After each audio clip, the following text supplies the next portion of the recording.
Setelah merobek buku dongeng Putri Duyung Irene, buru-buru Julian menaruh buku dongeng itu ke tempatnya lagi. Irene yang berada di toilet tidak menyadari itu. Sekarang Irene dan Julian tengah berada di salah satu restoran Jepang. Sebelum kembali ke markas, Julian memberi Irene makan yang banyak dan sehat. "Kau harus tumbuh, gadis mungil," ucap Julian sambil memasukkan daging beli pada kuah suki. Cukup lama mereka berada di luar yang membuat Irene senang bukan main. Saat mereka kembali ke markas, ternyata ada Trevor dan Gwen yang datang untuk menemui Julian. "Mom, Dad," panggil Julian dengan mempercepat langkahnya saat melihat Trevor dan Gwen yang berada di ruangan santai di mana biasanya digunakan mereka untuk membicarakan misi penting. Gwen memicingkan mata melihat putranya itu, kemudian atensinya teralihkan pada Irene yang kewalahan membawa banyak buku. "Apa yang kau lakukan pada Irene?" Gwen menarik Irene supaya menjauhi Julian. Gwen meraba-raba tubuh Irene bahkan sampai memeriksa dada gadis itu. Dia takut nasib Irene akan sama seperti dirinya. "Katakan, apa saja yang sudah Julian lakukan padamu? Apa dia sudah?" Gwen jadi bingung sendiri untuk bertanya. Untung Irene sedikit paham, lalu dia bertanya, "Maksudnya penanaman lobak?" Kata Julian. "Dia menunggu ladangku gembur supaya siap untuk ditanami." Gwen sedikit kaget, tapi dia bersyukur Irene belum ditiduri oleh Julian. Tapi itu tak berlangsung lama karena Irene kembali berkata, "Sebagai gantinya aku harus mengurut lobak Julian setiap pagi sampai mayonesnya keluar." Gwen melotot tajam pada Julian karena memanfaatkan kepolosan Irene. "Mulai sekarang, aku yang akan merawat Irene. Jika bersamamu pasti kau akan menyuruhnya main lobak terus, Mom." Julian ingin protes tapi Gwen segera membawa Irene menjauh. "Anu nyonya bos, Julian akan mengajariku membaca." Irene juga berusaha menolak. Dia tidak sabar untuk bisa membaca buku dongeng yang dibelikan Julian. "Nanti aku yang akan mengajarimu membaca, kalau perlu aku akan memanggil tutor belajar." Gwen ingin Irene menurut padanya. Juvel bersiap-siap ingin menemui Julian hari ini. Dia sudah kelihatan rapi dan juga cantik. Juvel yang sekarang berpenampilan feminin seperti permintaan Keiner. Saat dia keluar dari walk-in closet, dia sempat melirik ke arah ranjang yang kelihatan masih kusut. Wajahnya langsung merona mengingat kejadian tadi pagi. Juvel yang terbangun duluan merasa kaget karena Keiner yang tidur memeluknya. Kemudian perlahan gadis itu membalik badannya. Juvel memperhatikan wajah Keiner yang tertidur. "Aku selama ini tidak pernah memikirkan akan mempunyai kekasih atau suami, tapi tiba-tiba aku harus menerima benihmu dan sekarang kita menjadi seperti ini. Apakah itu artinya?" Juvel segera menggelengkan kepalanya, membuang kalimat yang akan dia lontarkan selanjutnya. "Lebih baik aku mandi," lanjutnya. Saat Juvel ingin melepaskan diri, Keiner justru memeluknya semakin erat. Juvel seperti guling sampai dia kesulitan bergerak. "Lepaskan aku!" teriak Juvel. Mendengar teriakan Juvel, Keiner langsung membuka matanya. Saat matanya terbuka, wajah Juvel yang dilihatnya untuk pertama kalinya. "Aku ingin dekat dengan bayiku," ucap Keiner memberi alasan. "Tapi tidak begini juga, kalau begini kau justru menyiksanya," ketus Juvel yang membuat Keiner melepaskan gadis itu. "Jangan mencuri kesempatan ya, kita hanya menikah kontrak." Keiner mendudukkan dirinya. Dia sangat tidak suka karena seolah-olah Juvel adalah korban. "Aku tidak pernah memintamu untuk mengandung benihku, Nona Mafia." "Ya, kau benar. Ini semua terjadi karena kebodohanku." ungkap Juvel menggebu-gebu. Karena kebodohanku itu aku jadi rugi besar. Aku masih gadis tapi harus kehilangan kegadisanku dengan alat dokter. Setelah itu aku hamil tanpa melakukan hubungan badan.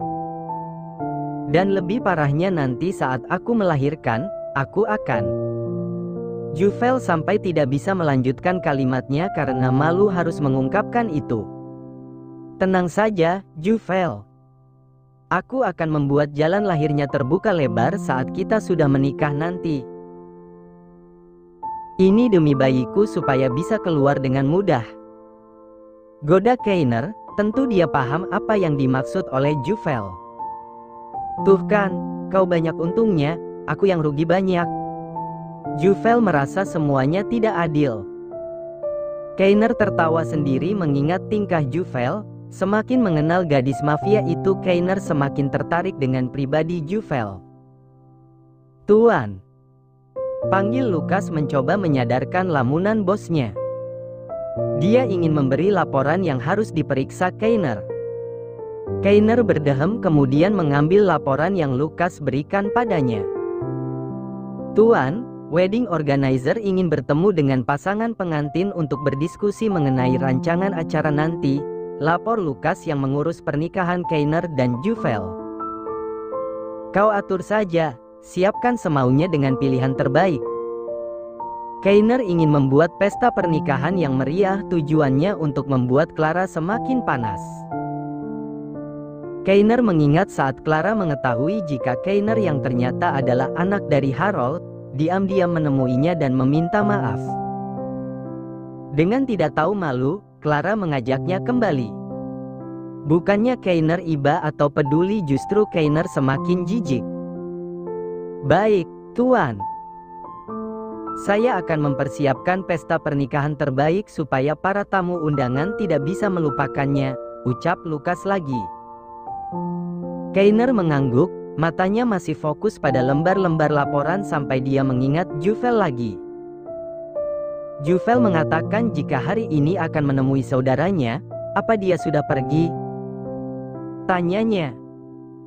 Menurut laporan dari kepala pelayan mansion, Nona Juvel sudah pergi dan dia berpesan jika tidak akan kembali dalam beberapa hari karena orang tuanya datang.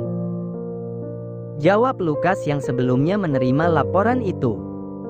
Seketika Keiner langsung melotot ke arah Lukas. Apa? Juvel tidak akan kembali? Iya, Tuan. Mungkin Nona Juvel ingin berkumpul dengan keluarganya, sahut Lukas yang jadi serba salah. Keiner segera mengambil ponselnya dan menghubungi Juvel. Halo. Jawab Juvel yang sudah berada di markas utama. Kau tidak akan kembali? Tanya Keiner to the point dan berusaha tenang. Iya. Aku harus membujuk orang tuaku supaya kita cepat menikah, jawab Juvel. Keiner tampak berpikir sejenak kemudian dia berkata lagi. Aku harus memastikan kondisi bayiku setiap hari jadi aku akan menyusulmu. Tidak boleh, markas kami tidak boleh ada orang luar yang tahu. Tolak Juvel mentah-mentah. Jadi kau menganggapku orang luar? Kau membawa bayiku, apa kau lupa? Keiner terus menjadikan bayi yang dikandung Juvel sebagai senjata. Kau bisa kemari tapi harus sendirian, jangan bawa asisten atau bodyguardmu. Dan Zack yang akan menjemputmu. Ucap Juvel kemudian. Baiklah, sahut Keiner santai. Dia berpikir akan dijemput dengan cara biasa. Saat jam kantor selesai, Keiner meminta Lukas untuk pulang duluan. Sementara Keiner menunggu jemputan, saat kantornya sudah sepi ada sebuah mobil van menunggunya. Keiner yang mendapat pesan dari Juvel bergegas ke parkiran Baseman di mana mobil van itu menunggunya. Apakah kau yang bernama Zack? Tanya Keiner saat melihat seorang lelaki yang menyenderkan punggungnya di mobil van hitam. Iya, aku diminta Juvel untuk menjemputmu. Jawab Zack dengan mengambil kantong kain hitam dari celananya. Saat Keiner mendekat, Zack langsung memasang kantong kain hitam itu pada kepala Keiner. Apa-apaan ini? Keiner tentu saja berontak. Markas mafia tidak boleh ada satu orang pun yang tahu lokasinya jika mereka bukan anggota kelompok. Jelas Zack yang langsung menyeret Keiner masuk ke dalam mobil. Keiner merasa seperti diculik sekarang, tapi dia berusaha menutupi kegugupannya. Saat sampai di markas utama, penutup kepala Keiner dibuka saat turun dari mobil. Dan Trevor sudah menyambut kedatangan calon menantunya dengan 2 bilah pedang. Juvel terus merengek padaku untuk merestui pernikahan kalian. Sebenarnya mantra apa yang kau pakai untuk memikat putriku? Tanya Trevor. Keiner masih berusaha tenang walaupun jantungnya berdebar hebat karena baru pertama kali menginjakkan kakinya di sarang mafia. Tidak ada yang bisa menolakku apalagi permainan ranjangku. Juvel sudah jatuh ke dalamnya sampai mengandung anakku sekarang, jawab Keiner yang penuh dengan dusta dan menunjukkan kesombongannya. Trevor terkekeh lalu melempar satu pedangnya ke arah Keiner. Jika kau bisa mengalahkan aku akan merestui hubungan kalian. Tapi jika kau kalah, aku akan memenggal kepalamu karena kau telah berani meniduri dan membuat putriku hamil. Glek. Keiner menelan ludahnya. Calon ayah mertuaku memang gila. Keiner menunduk untuk mengambil pedang yang berada di bawah kakinya. Dia tidak tahu akan bisa menang atau tidak, tapi dia akan berusaha melawan calon mertuanya itu. Nyalimu cukup besar juga, komentar Trevor saat melihat Keiner yang sudah siap menerima serangannya. Trevor kemudian maju dan tanpa ragu mengayunkan pedangnya. Terang. Keiner berhasil menangkis serangan itu sambil membatin. Ternyata dia memang tidak main-main. Pemandangan itu dilihat oleh Julian memakai teropongnya, timbul ide di kepalanya untuk merebut Irene. Gadis mungil itu saat ini tengah belajar membaca dengan Gwen dan Juvel. Julian segera mendatangi mereka yang berkurung diri di kamar Irene. Mom. Julian mengetuk pintu kamar Irene tapi tidak ada sahutan dari dalam. Akhirnya Julian langsung saja berteriak. Daddy akan membunuh Keiner, mereka bertarung di depan. Seketika pintu langsung terbuka dan Gwen menyembul keluar. Apa itu benar? Tanya Gwen jadi cemas. Benar, kalau tidak percaya lihat saja sendiri.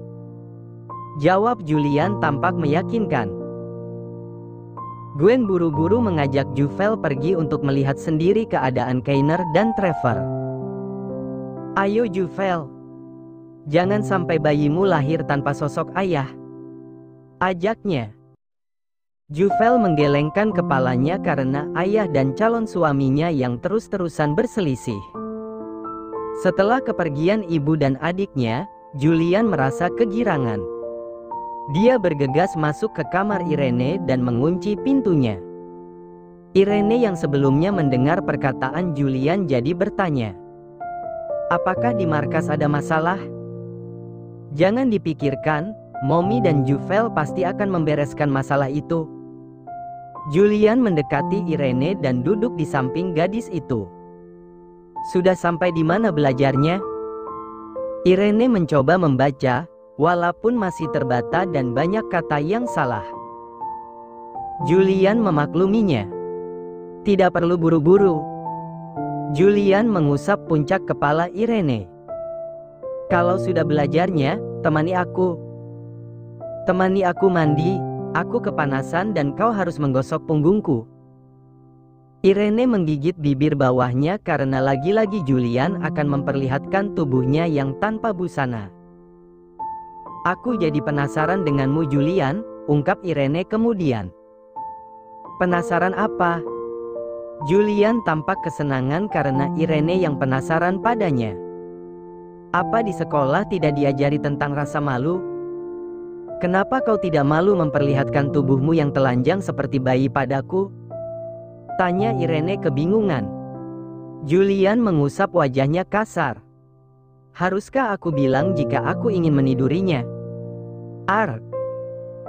Di luar markas, keadaan semakin tegang karena Trevor yang terus menyerang Kainer, tapi lelaki itu juga berhasil menangkis serangan brutal dari calon ayah mertuanya. Para anggota di markas utama berteriak menyoraki bos mereka. "Stop!" teriak Gwen dengan mengacak tangannya di pinggang. Juvel buru-buru mendatangi calon suaminya dengan wajah dibuat sepanik mungkin. "Babe, kau tidak apa-apa?" tanya Juvel dengan meraba tubuh Kainer. Kemudian Juvel juga marah pada Trevor. "Daddy mau membunuh calon suamiku? Apa Daddy tega melihatku melahirkan tanpa suami dan anakku yang tidak mempunyai ayah?" Juvel menarik tangan Kainer untuk masuk ke dalam markas. "Ayo Babe, aku akan memeriksa tubuhmu, apa ada yang terluka atau tidak?" Kainer tersenyum smirk dan memandang ke arah Trevor seolah berkata, "Akulah pemenangnya." Dan Trevor yang melihat itu juga mengancam dengan tatapan matanya yang tajam. "Lihatlah," lelaki pemerkosa itu mengambil semua perhatian Juvel. Ketusnya. Gwen tidak segan untuk menjewer telinga suaminya. "Pemerkosa kau bilang? Bukankah kau dulu juga memaksaku?"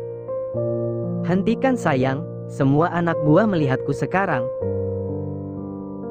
"Biar saja mereka melihat, aku tidak akan melepaskan tanganku sebelum kau memberi restu Juvel dan Kainer." Gwen semakin memutar telinga Trevor yang membuat Trevor mengaduh kesakitan. "Wah, bos Trevor sudah tunduk dengan pawangnya," komentar para anak buah di markas utama. Juvel membawa Kainer ke kamarnya yang ada di markas. Saat mereka masuk ke kamar, Juvel langsung mendorong tubuh Kainer karena kesal. "Sudah aku bilang kan, jangan kemari. Biar aku yang membujuk dediku."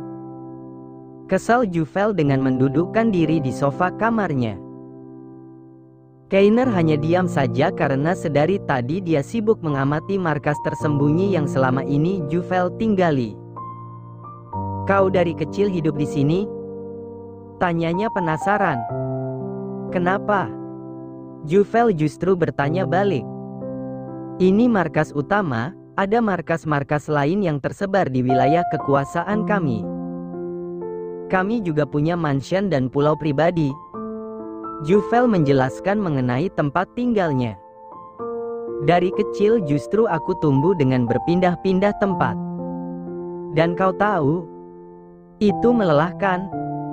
Kemudian gadis itu berdiri dan membuka salah satu laci di kamarnya. Juvel mengambil kertas gulung dan membuka gulungannya di depan Kainer. "Apa ini?" tanya Kainer. "Rancangan rumahku di Swiss." Juvel kemudian menjelaskan rancangan yang dia buat sendiri. "Aku menggambar rumah ini dari kecil. Aku sudah membeli tanah di sana dengan nama orang lain supaya orang tuaku tidak curiga." Kainer menatap Juvel yang tampak seperti anak kecil sekarang. Sungguh jika orang yang tidak tahu pasti mereka mengira jika Juvel gadis biasa yang imut. "Biar aku yang menyelesaikan pembangunannya," ucap Kainer dengan mengambil rancangan rumah masa depan Juvel. "Kompensasi jadi janda, kau harus membangun dan membuat peternakan sapi untukku." Juvel memukul dada Kainer kemudian mereka tertawa bersama. Juvel dan Kainer tertawa dengan saling menatap satu sama lain yang membuat tawa mereka sedikit demi sedikit memudar. Mereka lalu terdiam sampai Kainer mengusap salah satu pipi Juvel dengan salah satu tangannya. "Aku rasa itu masih kurang. Aku akan memberikan sebagian hartaku untukmu," tambah Kainer. Kainer memajukan wajahnya dan mencium bibir Juvel dengan lembut. Juvel yang terbawa suasana hanya bisa memejamkan matanya dan membalas. Mereka berciuman cukup lama sampai Juvel merasa tubuhnya diangkat oleh Kainer. Lelaki itu menggendong Juvel ke atas ranjang. Apa aku boleh membuka jalan lahir bayiku? Tanya Keiner dengan tangan yang mengusap perut Juvel. Bukankah terlalu cepat? Aku rasa saat trimester ketiga, jawab Juvel dengan wajah merona. Ho, jadi kau mencari tahu ya? Keiner semakin bersemangat menggoda Juvel. Ada sesuatu yang asing dalam tubuhku, tentu saja aku mencari tahu apa itu, ucap Juvel memberi alasan. Aku akan mengandung bayimu selama 9 bulan dan ada hal yang aku takutkan. Aku takut tidak bisa melepasnya. Keiner agak kaget mendengarnya. Apakah ini yang disebut naluri ibu? Juvel, kita sudah sepakat sebelumnya bukan? Keiner mencoba mengingatkan. Juvel mendengus kasar. Tentu saja dia tahu semua itu, tapi dia juga memikirkan lebih jauh lagi tentang bayi yang dikandungnya. Setelah aku melahirkan, kita akan berpisah. Aku akan hidup bebas seperti yang aku mau dan kau akan hidup berdua dengan bayimu. Tapi apakah akan semudah itu? Bagaimana dengan orang tuaku? Bagaimana jika mereka tidak mau melepas cucu mereka? Bukankah bayinya juga darah dagingku? Dan bagaimana dengan aku? Juvel merasa emosional, mungkin hormon kehamilan membuatnya sangat sensitif. Aku mulai menyayanginya, Keiner. Sebuah pernyataan yang tidak diduga-duga oleh Keiner. Jadi apa maumu sekarang? Tanya Keiner dengan mengusap air mata Juvel yang jatuh. Aku ingin bayi ini juga milikku. Pinta Juvel dengan memeluk perutnya.